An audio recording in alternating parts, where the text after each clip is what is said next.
My name is Efo Koji, and I've always believed in two things: hard work and family. I was only 6 when both my parents died in a road accident. People say I was too young to remember, but grief has its way of etching memories deep, even when your voice is too small to name them. After the funeral, I moved in with my mother's elder sister, Aunt Mabel. To the whole town, she was the elegant, no-nonsense seamstress who ran the best budget-friendly tailoring shop with both old singer machines, a lot of girl apprentices and a calendar of clients.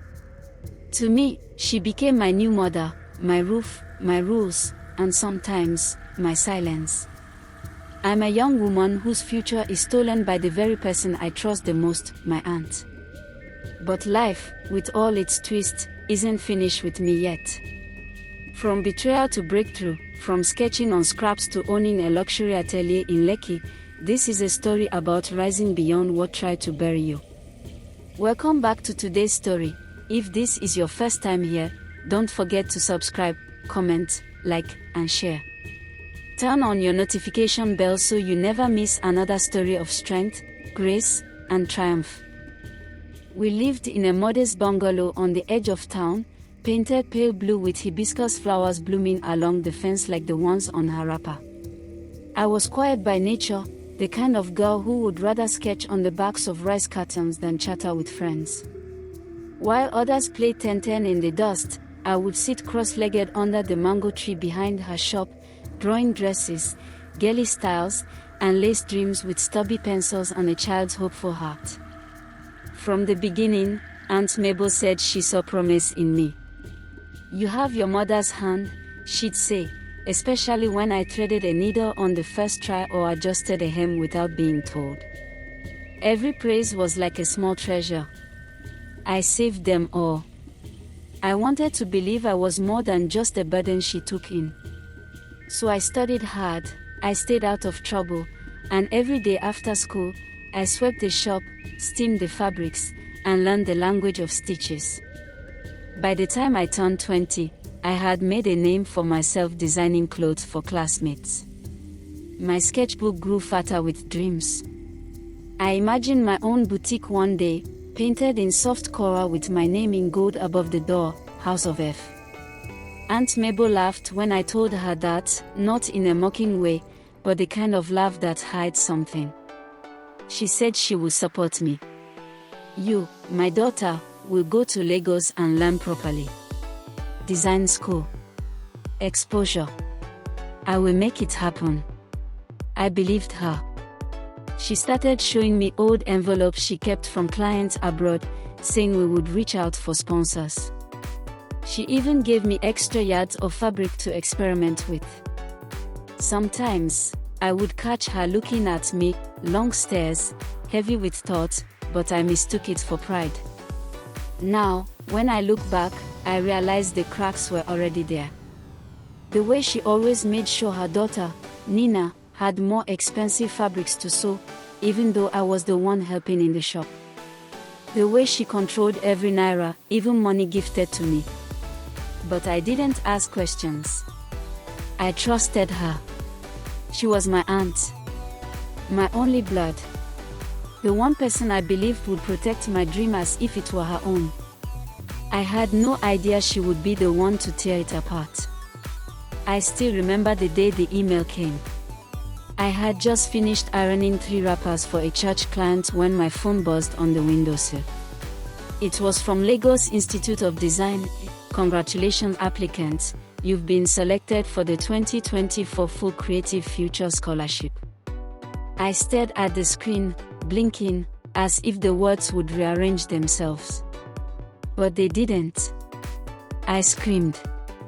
Not a loud scream, but one of those soft, tearful sounds that bubble from your chest.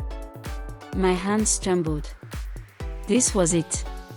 The beginning of everything I had ever dreamed. Aunt Mabel wasn't home. She had taken Nina, her daughter, to the market earlier. I waited by the door with the printed email in my hand like a ticket to freedom.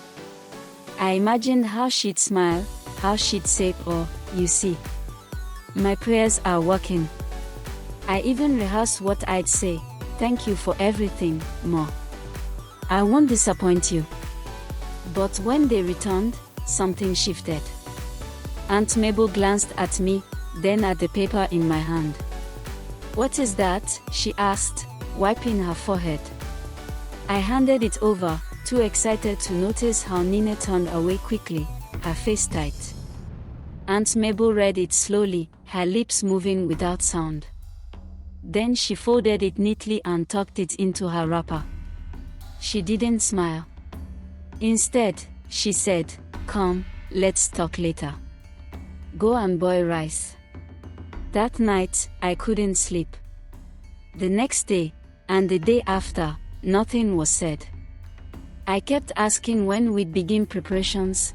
Lagos from Benin was far, and I needed transport money, some clothes, even basic supplies. Aunt Mabel kept dodging, saying she was busy. Nina avoided me altogether. Then, 2 weeks later, I went to the cyber cafe to print out the registration forms. I logged into my portal, and that's when I saw it. The name on the student ID was Nina Okoji. My picture was gone. Everything was under her name. The registration had already been processed. Orientation date set. I froze. At first, I thought it was a system error. So I rushed home, breathless, heart pounding. I barged into Aunt Mabel's room without knocking. She was sitting at her sewing machine, adjusting a blouse. I asked, my voice shaking, "Ma, did you use my name for Nina?" She didn't look up. She just said, "You'll understand when you have your own children. Nina needs this more than you do." I stood there, the air sucked out of my lungs. "You said you'd support me. And I have supported you," she snapped. "All these years under my roof. Feeding you. Clothing you. Sewing lessons. You should be grateful. Nina is my blood too." I wanted to scream, but the pain was louder than any sound I could make. She had taken everything, my name, my future, my trust, and handed it to someone else like it was a spare wrapper. In that moment, something inside me broke. Not just the dream, but the part of me that still believed she loved me. I didn't pack my things. I just left. That night, after Aunt Mabel's words settled in my chest like a stone, I walked out of that house and didn't look back. I couldn't. Every room was soaked in betrayal. The fabric scraps, the sewing chalk, even the smell of starch on the veranda, it all turned against me. I didn't cry. Not yet. My legs just moved. Past Mama Zainab's compound, past the junction where the Okada men stared as I walked by with no bag, no plan, just myself and a phone with 13% battery. I didn't even know where I was going. My mind kept replaying her voice, "You'll understand when you have your own children." That sentence kept slicing through my thoughts like the blunt edge of a blade. As if I had no right to my own future. I ended up at Anita's shop. She sells hair extensions and makeup kits just opposite the primary school. We'd gone to secondary school together, drifted a bit, but she always waved at me when I passed. When she saw me standing outside, dusty and dazed, she didn't ask questions. She opened the metal shutter and said, "Come inside." Just like that. She didn't have much, the small mattress behind the counter where she sometimes napped during slow hours. That's where I slept for the next few nights. On a mattress that smelled of hairspray and incense, beside wigs hanging on mannequin heads that stared at me in the dark. I hid there during the day too, pretending to help sweep or arrange shelves. I didn't want to see anyone. I didn't want to hear the whispers. But they came anyway. I heard that people were talking. Some said I was ungrateful. How can she accuse her aunt like that after all Mabel's done for her? Others said they always knew there was something off, see how she just they walk her like person with them curse. Even when I went out to buy gala and pure water, I felt the eyes. Felt the pause in conversations when I walked past. Felt the weight of being turned into a story. Not even my story, but one written by people who didn't know the truth. Or didn't care to. The worst part was Nina. I saw her one afternoon across the road in her new Ankara jumpsuit, laughing with two girls. Her shoulders back, her phone in her hand like she owned the world. She saw me too. And she didn't flinch. That was when the tears finally came. Not loud. Just quiet drops that slipped down my face while I sat behind the counter arranging edge control and clippings. I didn't want pity. I didn't want attention. I just wanted to disappear for a while, to stop being the girl whose dreams were stolen in plain sight, with no one willing to call it theft. For the first time, I felt invisible and exposed at the same time. And I didn't know which was worse. It was on a Tuesday, just after rainfall, when I heard her say it. The market was muddy, the air heavy with the scent of wet pepper, fish, and dust. I had gone out early to help Anita restock her hair gel and powder puffs, still trying to avoid familiar faces and nosy glances. I kept my head down, wrapper tight around my waist, and moved quickly between stalls, hoping to vanish into the noise. That's when I saw her, the old woman. She sat in a corner near the herbs and root sellers, her wrapper faded, her headscarf loose, revealing strands of white hair braided back in thick rows. She wasn't selling anything. Just peeling boiled groundnuts slowly, her lips moving with no one in particular listening. But as I passed, something in her voice stopped me. "When the hawk steals the dove's wings," she said, lifting one wrinkled hand as if painting the air, "the wind finds her anyway." I froze. She hadn't looked at me. She didn't raise her voice. But somehow, those words reached straight into my chest and held something that had been shaking for days. I turned back slowly, my hand still gripping the small nylon bag of powder puffs. Our eyes met briefly, hers cloudy but sharp, like someone who had seen too much and no longer feared anything. She said nothing else. Just smiled faintly, popped another nut into her mouth, and turned her face toward the clouds. That proverb clung to me the whole walk back. I didn't understand it fully at first. I just kept repeating it under my breath, "When the hawk steals the dove's wings, the wind finds her anyway." Over and over, like a prayer. Like armor. I thought about how Aunt Mabel stole my wings, my name, my opportunity, my trust, and handed them to Nina without flinching. And how I, the dove in that story, had been left flapping helplessly in the dirt. But the old woman's words suggested something else, that the wind, invisible and faithful, would still carry me. That what was taken from me could never stop what was meant for me. Not completely. It didn't fix anything. I was still sleeping on a borrowed mattress. Still hiding from whispers. Still trying not to drown in shame. But those words gave me something to hold on to when I had nothing else. They became a quiet rhythm in my heart, guiding my steps even when I didn't know where I was going. Some nights, when Anita's shop was dark and quiet, I'd whisper it to myself like a lullaby, "The wind will find me. The wind will find me." And somehow, I started to believe it. Not all at once. But enough to sit up straighter. Enough to pick up my sketchbook again. Enough to begin dreaming with torn wings, trusting that maybe, just maybe, the wind hadn't forgotten me. It was a slow afternoon, the kind where the sun hangs too long in the sky and every movement feels sticky with heat.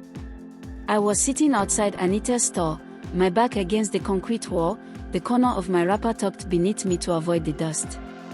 The shop was quiet that day, no customers asking for wigs or edge control. Anita had gone inside to nap, and I stayed outside with my pencil and the back of an old flower curtain. I had no fabric, no mannequin, no sewing machine. Just a stub of a pencil and my hands. I was sketching a gown I had seen in a dream the night before, flared sleeves like butterfly wings, a cinched waist, and delicate embroidery crawling up the neckline like creeping ivy. My lines weren't neat, but they were honest. Focused. Drawing had become my only form of survival. When I was lost in a design, I could forget that my future had been stolen. I didn't notice her at first. A shadow fell across my paper, long and sharp. I looked up, squinting into the brightness, and there she was. Mrs. Aluko. Tall, regal, wrapped in a deep green lace that shimmered like river water. I remembered her face immediately. You couldn't forget a face like that, sharp cheekbones, gold-rimmed glasses, and the quiet confidence of someone who never begged for space. She owns one of Benin's wealthiest couture showroom, the type Aunt Mabel whispered about with reverence. To see her here, now, standing in front of me while I sketched on curtain paper, I didn't know whether to stand, speak, or vanish. She was staring at my sketch. "Is that your work?" she asked, her voice calm but firm. I nodded slowly, unsure if I should hide the paper or explain myself. "Yes, ma," I said, rising quickly to greet her. "Just some ideas, nothing serious." She looked at me again, more closely this time. Her gaze softened, but it stayed sharp. "You're Mabel's niece, aren't you?" I swallowed hard. "Yes, ma." She tilted her head, eyes narrowing just slightly. "I heard what happened," she said quietly. "Small town, people talk." My chest tightened. I waited for judgment, for the same rehearsed pity or subtle scolding others had given. But it didn't come. Instead, she reached into her handbag and pulled out a folded sheet of white paper. She handed it to me. "We're organizing a youth fashion showcase in Lekki. Fresh talent. New voices. I want you to submit your work." I blinked, staring at the paper in my hand. I don't have a portfolio," I stammered. "Or a machine, just sketches." She smiled faintly. "Then start with the sketches. The rest can come." She didn't wait for thanks. Just nodded and walked off, heels clicking with purpose, head high. I stood frozen, still holding the paper, my heart thudding in disbelief. That one moment, under the weight of sun and silence, felt like the first crack of light in a room that had been locked for too long. The wind, it seemed, was finally finding me. I borrowed Anita's slippers, pressed my best up, and arrived 30 minutes early. The showroom was nothing like the world I came from. Polished floors. Spotless glass. Mannequins dressed like queens. There were racks of fabrics imported from Italy, Ankara swatches in hundreds of shades, and a wall filled with framed photographs of past collections. I stood there, quiet, my hands locked in front of me, afraid to even exhale too loudly. Then she came in. She looked at me and smiled, not the kind of smile that says, "Poor girl," but one that actually saw me. "I like your eye," she said. "Your sketches aren't just clothes, they tell a story." I didn't know what to say, so I just nodded, my voice stuck somewhere between disbelief and awe. She sat me down and told me the truth. "I don't need another intern. I have 5 already. All from design schools. All with portfolios and brand ambitions. But none of them draw with hunger." That's when I felt my throat tighten. She continued, "You're not trained formally, but you have something they don't, raw vision. If you're willing to learn, I'll give you 6 months here. You won't be paid at first, but I'll cover your transport and give you lunch daily. In return, you'll observe, assist, and sketch." I must have blinked 5 times before I realized she was serious. An internship. A chance. A place in a world I'd only dared to sketch in my dreams. I managed to whisper, "Thank you, Ma," though the words didn't carry the weight of what I felt. That night, I lay on the floor in Anita's shop, holding the note Mrs. Aluko had written with my start date. My heart beat differently, steadier, louder. It felt like the first time in weeks that my name meant something again. For the first time in a long time, I didn't feel stolen from. I felt chosen. By the end of my 6-month internship with Mrs. Aluko, I was no longer just the girl who once sat on the dusty floor outside Anita's shop, sketching dreams on carton paper. I had grown. Slowly, painfully, but beautifully. Those 6 months were more than just an internship, they were a furnace. I entered as a flicker and came out as flame. I had learned to sew with precision, to listen with intent, and to speak my ideas without apology. I had stayed late, cleaned storerooms, organized fabrics by color and texture, and spent nights reworking designs that didn't sit right with me. I watched seamstresses work magic with their hands, I asked questions that made people raise their brows, and I kept sketching, always sketching. When the Youth Fashion Showcase in Lekki was announced, Mrs. Aluko looked me dead in the eye and said, "You're ready." I laughed nervously, unsure. But she didn't. She already saw what I was still learning to believe. I submitted a mini collection called Ashes and Thread. 3 pieces. That's all I could manage with my savings and leftover fabrics from the workshop. Each one told my story of pain, of betrayal, of unexpected grace. One had sleeves that resembled wings patched back together. Another had delicate hand embroidery in the shape of climbing vines, hope growing in broken places.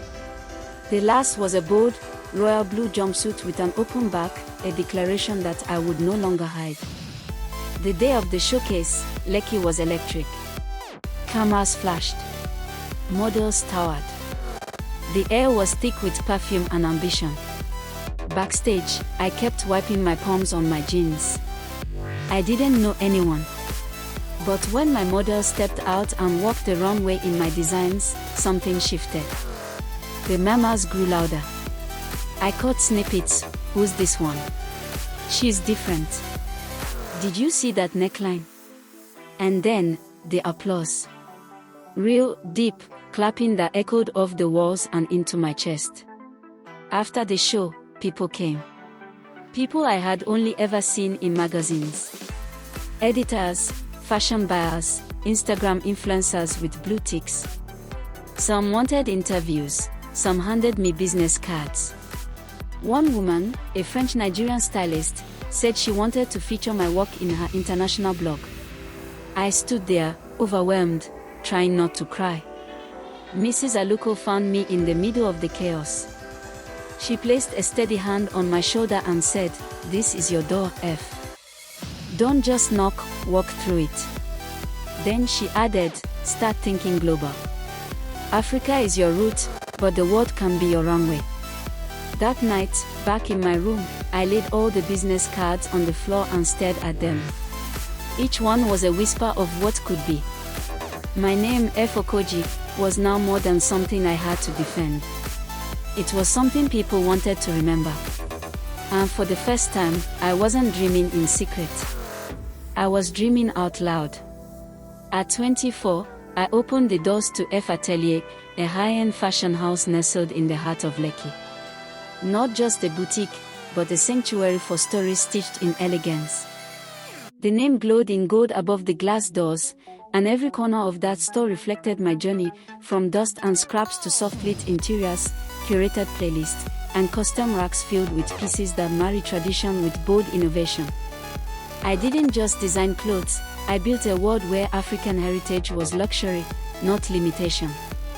In between fashion weeks abroad, Paris, Johannesburg, even a debut showing in Milan, I returned home to run the store myself. I loved being hands-on, adjusting fittings, consulting clients, and training my growing team of young, eager designers. My designs traveled far, but my roots always brought me back to Lekki. There's something sacred about watching a woman see herself in one of my pieces, shoulders lifted, spans straightened, eyes alive. It reminded me why I started. When the invite came for Rise of the New Threads, a major fashion event in Benin, I hesitated. It wasn't just a show, it was a return. They wanted me as the keynote designer. The girl who once sketched on flower curtains. The girl whose name was once whispered with pity. I said yes. The venue brimmed with energy, lights flashing, drums echoing, and the bold scent of fresh print in the air. My collection, Return of the Flame, closed the show. 10 looks. 10 chapters. I watched my model strut down the runway in pieces that fused Edo beadwork with modern tailoring, flowing wrappers turned into gowns with span-bearing backs, and headpieces that commanded silence. Each look was a declaration. Then came my turn on stage. And there she was. Aunt Mabel. Front row. Folded arms. Eyes fixed. But I didn't flinch. I held the mic and told my truth, not with blame, not with bitterness, but with quiet strength. I'm Efo Koji, I said. And I run a luxury atelier in Lekki. I've shone in Milan, I've sewn in the dark, and I've stood in the light. My work is rooted in our stories, our struggle, our beauty, our becoming. I never mentioned her. I didn't need to. Because my success spoke louder than revenge ever could. And as the applause rose, I realized this wasn't just a homecoming. It was a coronation. I returned to the compound quietly, just as the evening shadows began to stretch across the familiar dusty yard. Nothing had changed much. The hibiscus still lined the fence. The old sewing bench still leaned beneath the mango tree. Even the small crack on the left side of the veranda step, the one I used to hop over as a girl, was still there. The place smelled of starch and dry heat, and for a moment, I stood still, breathing it in. Not because I missed it, but because I had finally learned to stand above it.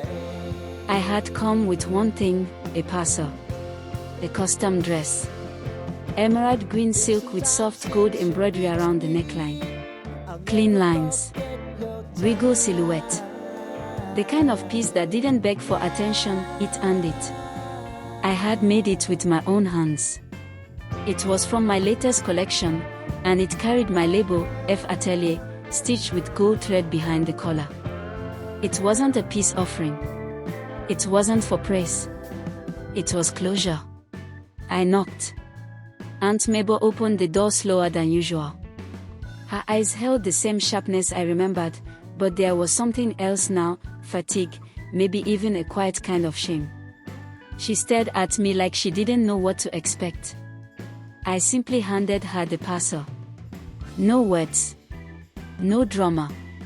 Just a nod. She held it for a long second before stepping aside and gesturing for me to enter. I didn't. She cleared her throat. Nina is back, she said, voice low. Finish the program. But it didn't change much. She's back at the shop. I remained silent. She's not bad, you know, Aunt Mabel added, trying to sound casual. It was the school. Ordinary training. Even the girls I teach in Benin pick up faster. That scholarship, it wasn't anything special. I felt the irony by the air between us. I had once thought that same scholarship would be my gateway. My future. But fate had other plans. She's looking for direction, Aunt Mabel continued. Maybe if you could show her the ropes. Give her a chance. That's when I finally met her eyes. There was no fight left in me. No need to remind her of the past. I had outgrown it. And I had nothing to prove. I nodded once, not for her, but for Nina. Then I turned and walked away, the hem of my silk blazer brushing against my heels. As I stepped out of the compound gate, the camera would have caught me in profile, the fading sun behind me. And if this were a film, that's when the narration would play. Some storms aren't meant to break you. They push you toward your true path. And when betrayal closes one door, fate opens another, with purpose. And just like that, I walked on. Not as the girl who was wronged, but as the woman who had finally come full circle.